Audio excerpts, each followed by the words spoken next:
selamat pagi. Perkenalkan, saya Rizkaryani, dosen Program Studi Sistem Informasi Fakultas Ilmu Komputer Universitas Dinamika Bangsa. Spesialisasi saya adalah mengampu mata kuliah IT Governance, Audit Information System, dan Database. Pada kesempatan ini dalam rangka unjuk kerja bukti pelaksanaan Tridharma Perguruan Tinggi bidang pengajaran, saya akan menjelaskan salah satu mata kuliah yang saya ampu pada semester ganjil ini, yaitu mata kuliah IT Governance atau Tata Kelola Sistem Informasi. Dalam melaksanakan kegiatan pengajaran, saya menggunakan pendekatan DIA, Delivery, Interaction, and Assessment. Delivery akan menjelaskan bagaimana saya menyampaikan mata kuliah dengan baik kepada mahasiswa. Interaction akan menjelaskan bagaimana saya berinteraksi kepada mahasiswa dalam proses belajar mengajar. Dan assessment akan menjelaskan bagaimana saya melakukan pengukuran penilaian kinerja mahasiswa dalam proses belajar mengajar. Baik, sebelum lebih lanjut menjelaskan terkait pendekatan yang saya gunakan dalam kegiatan pengajaran, saya akan menjelaskan terlebih dahulu deskripsi singkat, luaran yang diharapkan, dan mode pembelajaran dari kuliah ini. Mata kuliah Tata Kelola Sistem Informasi merupakan mata kuliah pilihan dengan bobot 3 SKS. Mata kuliah ini dapat diambil atau dikontrak oleh mahasiswa minimal pada semester 5 dan dengan memenuhi prasyarat lulus pada mata kuliah Sistem Informasi Manajemen. Mata kuliah ini membahas mengenai konsep tata kelola sistem informasi, memahami standar audit sistem informasi, panduannya, teknik, beserta dengan perencanaan, pelaksanaan, kontrol, dan presentasi hasilnya dalam lingkungan organisasi. Adapun capaian mata kuliah dari tata kelola sistem informasi ini yaitu yang pertama, menjelaskan konsep tata kelola sistem informasi. Mahasiswa mampu memahami apa itu tata kelola sistem informasi. Lalu mahasiswa mampu menjelaskan pemanfaatan teknologi informasi dalam organisasi, menjelaskan konsep, etika, dan hukum dalam penggunaan atau pemanfaatan teknologi informasi dalam kehidupan sehari-hari maupun dalam kegiatan organisasi. Lalu mahasiswa mampu menjelaskan konsep audit daripada teknologi informasi dan manajemen risiko saat kita menggunakan teknologi informasi. Serta yang terakhir mampu menjelaskan tentang COVID sebagai salah satu framework yang dapat digunakan dalam tata kelola sistem informasi. IT Governance merupakan konsep baru di dunia akademisi dan praktisi. IT Governance menyediakan definisi dan implementasi proses, struktur, dan mekanisme relasi yang memungkinkan orang bisnis dan teknologi informasi menjalankan tanggung jawabnya untuk dapat mendukung dan menyelaraskan bisnis dan teknologi informasi serta penciptaan nilai dari investasi bisnis berbasis teknologi informasi. IT Governance biasa digunakan oleh organisasi pada level eksekutif untuk mengendalikan risiko yang bisa terjadi dan memastikan segala bentuk sumber daya perusahaan agar dapat digunakan dengan sesuai. Pada akhirnya, IT Governance yang dilakukan secara baik bisa mempengaruhi tingkat kepercayaan serta perlindungan investasi di masa depan yang lebih terjamin. Baik, selanjutnya saya akan menjelaskan pokok bahasan atau materi yang akan dibahas dalam satu semester atau 16 kali pertemuan ini.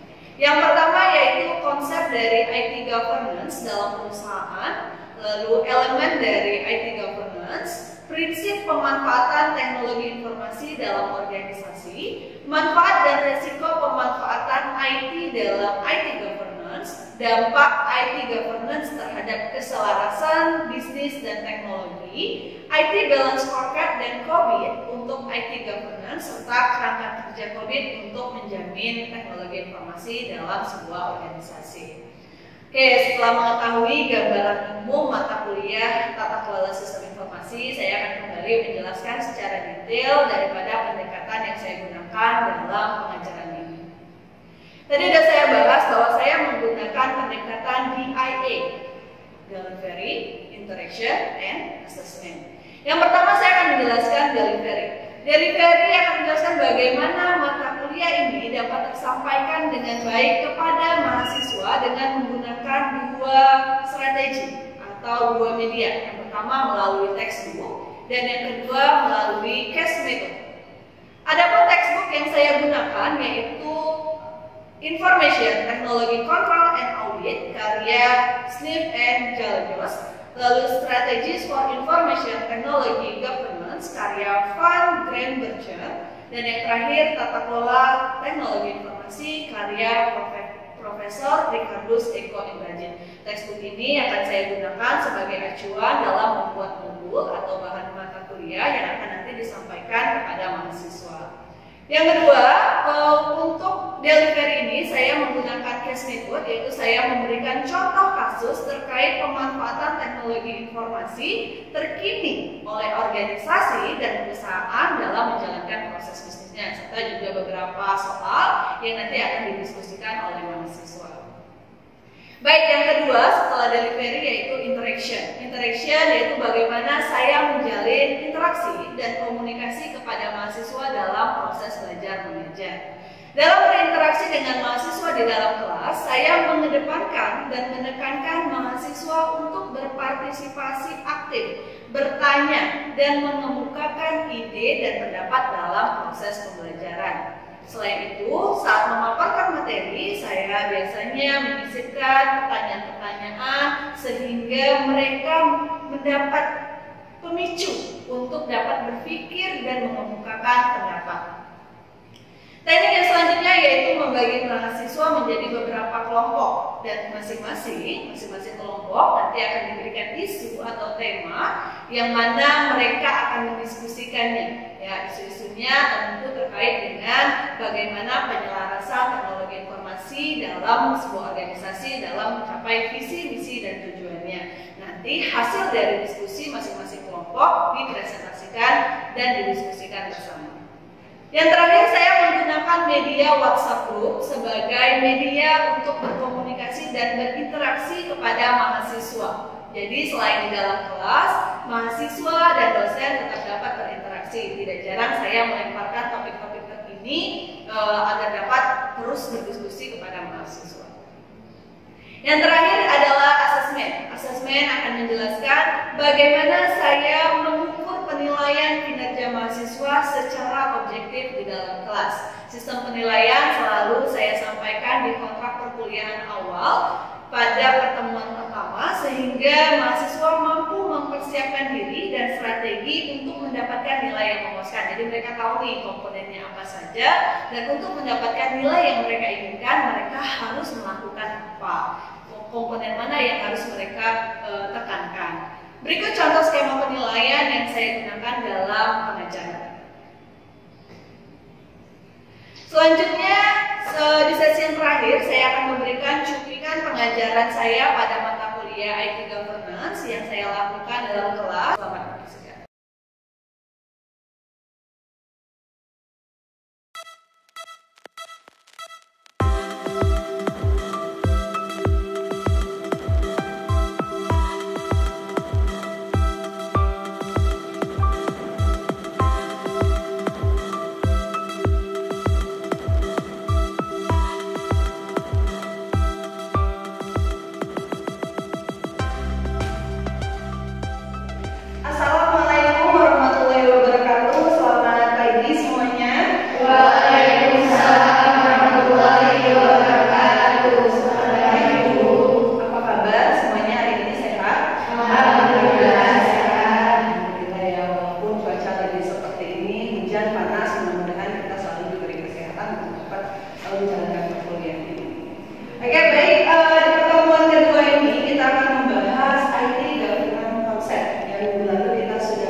IT sebagai peran strategis, memahami perbedaan antara tata kelola dan manajemen, dan memahami konsep dari tata kelola sistem informasi itu sendiri.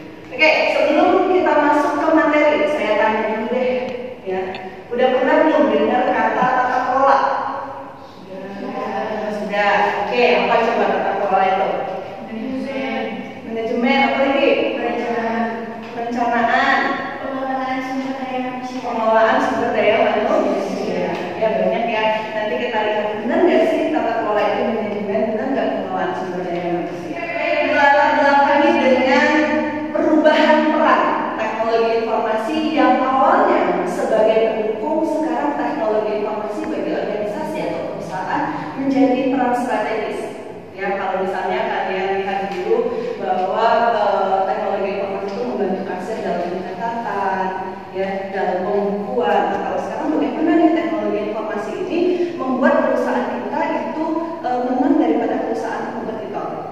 Ya, bagaimana dia menjadi sebuah investasi di jangka yang panjang. Oke, sekarang kita lihat siapa aja sih yang menggunakan teknologi informasi. Pertama ada perusahaan, yang kedua ada pemerintah, dan yang ketiga ada masyarakat. Yang mana ketiga ini, perusahaan, pemerintah, dan masyarakat, mereka semakin tergantung dengan yang namanya teknologi informasi. Coba kalau saya tanya kalian, bangun tidur yang pertama kali dicek apa? HP. Ya, HP handphone. Terakhir bangun tidur dan dipegang apa? HP. Handphone. Ya, semua orang sudah tergantung sama yang namanya teknologi informasi. Ya, layanan berbasis teknologi informasi semakin masif dikembangkan dan digunakan. Ya, kalau misalnya pergi ke kampus ketinggalan dompet sama handphone, mana pilih? Ketinggalan dompet atau ketinggalan handphone? Dompet gak apa-apa ketinggalan, ya, tapi kalau handphone balik lagi jangan ketinggalan. Karena apa? Karena sekarang semua sudah bergantung sama yang namanya teknologi informasi. Kemarin saya baru ke bank, ya, karena kartu ATM saya itu nggak bisa untuk transaksi. Ya, ada penolakan saat saya masukin ke dalam mesin ATM-nya. Lalu saya pergi ke bank berniat hati untuk mengganti kartu ATM. Ya, ternyata setelah saya sampai ke bank, ya, mereka bilang bahwa nggak ada lagi nih Bu kartu ATM. Kedepannya kita tidak pakai lagi kartu ATM. Lalu bagaimana kalau misalnya saya mau transaksi, saya mau ambil uang, saya mau transfer, sekarang sudah pakai namanya aplikasi. Ya, tarik tunai sudah nggak pakai kartu lagi Bu. Ya, semuanya pakai handphone. Ya, semuanya sudah ada di aplikasi. Kita tinggal pilih kita mau tarik kapan. Ya, oh ternyata seperti itu. Nah, itu perubahan daripada peran teknologi informasi. Ya, mungkin kalau kita persaingan antara bank satu dengan bank yang lainnya, ya, mana yang lebih unggul dalam menggunakan teknologi informasi. Ya, karena orang kalau misalnya bergantung terhadap kartu ATM-nya tinggal, saya nggak bisa tarik tunai. Ya, tapi kalau handphone tadi tinggal mungkin nggak. Ya, walaupun mungkin balik lagi, ya, kemungkinan untuk tertinggal atau jauh dari teknologi informasi bisa ada. Oke, lanjut. Nah, kalau dilihat dari esensial digital line, ya, ini datanya saya ambil dari tahun 2022, itu total populasi di dunia adalah 7,98 miliar. Ya, populasi orang di dunia itu 7,98 miliar. Pengguna handphone, ya, pengguna mobile phone itu adalah 5,34 miliar orang. Jadi dari 7,9 itu yang pakai handphone itu adalah 5,34. 69% orang di dunia sudah tergantung sama yang namanya teknologi. Ya, sudah sedikit sekali orang yang nggak pakai handphone. Ya. Lalu siapa saja pengguna internetnya? Ya, dari 5,34 yang pakai mobile phone itu yang pakai internet 5,03. Ya, 63,1% dari populasi. Ya, lalu yang menggunakan media sosial 4,7. Ya, segini banyaknya perbandingannya. Ya, mungkin kalau misalnya dulu, yang mungkin zaman saya pertama kali pakai handphone itu kelas 3 SMP. Ya, kalau kalian pakai handphone pertama kali kapan? SD. Udah berubah kan? Kalau sekarang yang pakai handphone umur berapa? Umur 2 tahun, 3 tahun, 5 tahun sudah dikasih handphone. Ya kan? Ada lagi kayak yang main keluar.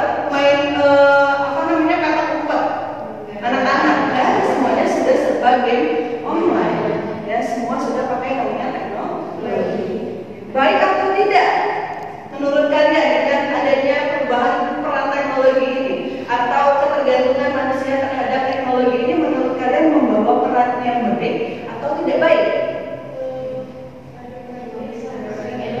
Ya, tentu akan ada dampak yang baik dan dampak yang buruk. Ya, bagaimana dampak baik itu kalau digunakan secara baik, ya, dampak buruk kalau disalah. Ya, kalau misalnya kita lihat nih, Bu, kalau misalnya dampak buruk nanti anak-anak lebih suka main game daripada menggunakan untuk pendidikan. Ya, ada plus ada minus.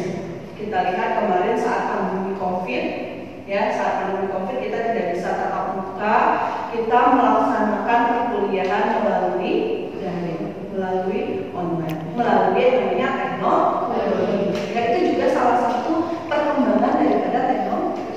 Coba bayangkan kalau misalnya kemarin COVID, lalu tidak ada teknologi, bisa belajar nggak kita? Ya, mau tidak mau tatap muka akan ada banyak perpindahan virus. Ya, di sisi lain teknologi juga membawa dampak yang baik. Tadi sudah kita lihat peran daripada teknologi informasi, pemanfaatannya ya, perubahan peran dari pendukung ke strategis. Nah, sekarang kita masuk ke governance versus manajemen. Tadi ada yang bilang bahwa tata kelola itu manajemen. Sama atau tidak sih governance dan manajemen? Nah, sebelum masuk ke governance dan manajemen, ada yang mau ditanyakan dulu atau enggak nih? Teknologi informasi. Oke, silahkan Bu. Assalamualaikum warahmatullahi wabarakatuh. Waalaikumsalam warahmatullahi wabarakatuh. Izin bertanya, Bu, apa peran manusia terhadap perkembangan teknologi? Apakah setelah perkembangan tersebut, manusia akan banyak menjadi pengangguran atau bagaimana, Bu? Ya, jadi bagaimana sih peran manusia terhadap perkembangan teknologi informasi? Kan sekarang semua sudah digantikan oleh teknologi ya, kayak misalnya ojek nih, ya, yang dulunya ojek konvensional sekarang beralih ke ojek online, ya kan? Kalau misalnya kayak perbankan, dunia penerbangan, itu memang dari dulu sudah memanfaatkan yang namanya teknologi. Tapi kayak dunia pendidikan, ya dunia transportasi, ya kayak ojek itu juga termasuk yang baru menggunakan teknologi informasi. Nah, bagaimana nih sumber daya manusianya? Bagaimana orang-orangnya? Nanti kami lulus kuliah ada nggak lowongan pekerjaan? Karena semuanya udah serba teknologi. Nah, jadi ya peran daripada manusia terhadap teknologi informasi itu sangat besar. Ya, teknologi informasi tanpa manusia tidaklah ada artinya. Ya, yang menciptakan teknologi informasi itu adalah manusia. Manusia, ya enggak? Ya, yang menciptakan, yang menjalankan daripada teknologi informasi siapa? Manusia. Kalau misalnya ada rusak, siapa yang memperbaiki? Manusia. Yang melakukan perawatannya siapa? Manusia. Yang membelinya, yang menggunakannya siapa? Manusia.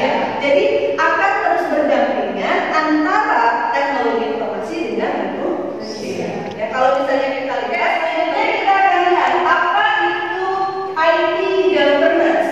Ya, tadi kita udah lihat, kita udah bahas pemanfaatan atau perubahan peran strategis daripada teknologi informasi. Nah, kalau kita lihat ya tadi dari hierarki struktur organisasi kita ada operasional, lalu ada middle, lalu ada strategis. Nah, IT governance itu berada pada manajemen puncak, yang mana terdapat eksekutif di sini. Eksekutif ya atau dewan direksi itu yang memanfaatkan yang namanya teknologi informasi. Kita lihat definisi daripada tata kelola. Oke, tata kelola TI menurut Bell and Ross tahun 2004 itu sebagai penspesifikasian akuntabilitas untuk mengarahkan perilaku yang diinginkan dalam penggunaan teknologi informasi. Mengapa IT governance itu diperlukan bagi perusahaan atau organisasi? Oke, ada beberapa isu terkait teknologi informasi pada organisasi. Yang pertama, proyek IT tidak selesai-selesai dan memakan banyak tambahan biaya tak terduga. Ya, jadi pengadaan terhadap teknologi informasi tidak hanya beli jadi enggak, tapi bagaimana penyesuaian teknologi informasi tersebut terhadap proses bisnis kita. Yang awalnya tadi secara konvensional, ya secara tradisional, kita adakan teknologi informasi, tentu harus ada penyesuaian. Ya. Nah, untuk mengadakannya itu biasanya akan banyak biaya tambahan tak terduga. Makanya perlu dilakukan apa? Investasi yang dialokasikan sudah sangat besar, namun manfaatnya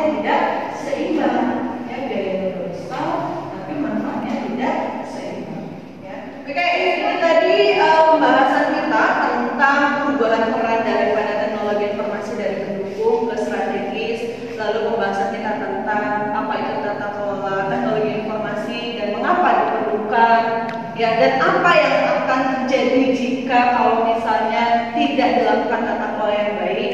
Ya, sebelum masuk ke kesimpulannya nih, silakan kalau ada yang mau bertanya terkait materi kita. Oke, silakan. Assalamualaikum warahmatullahi wabarakatuh. Waalaikumsalam warahmatullahi wabarakatuh.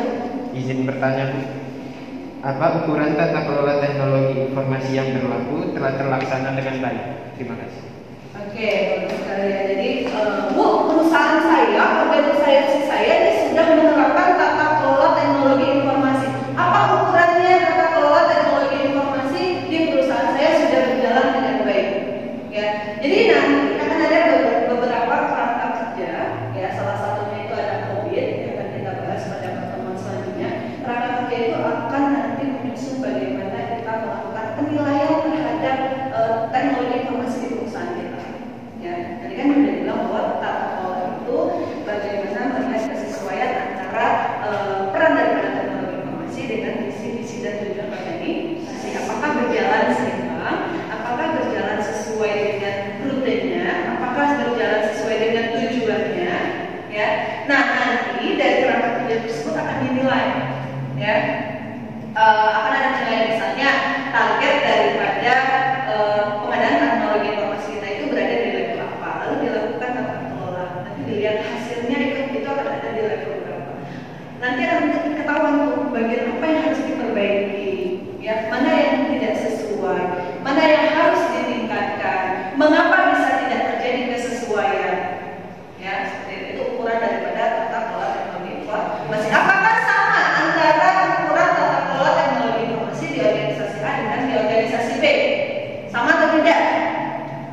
Tentu akan berbeda, ya, karena saya bilang tadi bahwa kalian kuliah pada hari ini tentu ada tujuan masing-masing, ada visi dan misi masing-masing. Sama kayak perusahaan, mereka mengadopsi teknologi informasi ke dalam proses bisnisnya, tentu mereka punya capaian sendiri. Oh, nanti kalau saya pakai teknologi informasi, saya mengharapkan apa?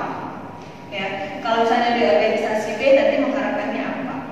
Ya, sehingga nanti pencapaiannya juga akan berbeda. Peran daripada teknologi informasi itu berbeda. Ya, ada lagi yang mau ditanyakan? Ada ya. Jadi kesimpulannya, kita lihat kesimpulannya.